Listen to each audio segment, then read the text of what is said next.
Então, pessoal, hoje vamos dar umas dicas de um jeito fácil de fazer fogo na sua lareira. Primeira coisa, então, pessoal, a gente vai montar uma torrezinha. Então eu vou colocar 2 cipinhos um lado a lado, alguns gravetinhos fininhos de atravessado por cima, deixando o espaço oco por baixo.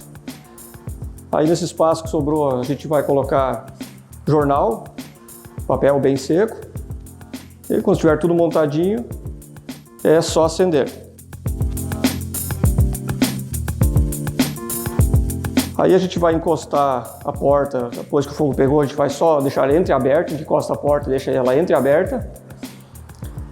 E após alguns minutos, quando o fogo estiver bem aceso, aí sim a gente volta a abrir a lareira e colocar algumas lenhas mais robustas, uma lenha mais grossa, de preferência de eucalipto.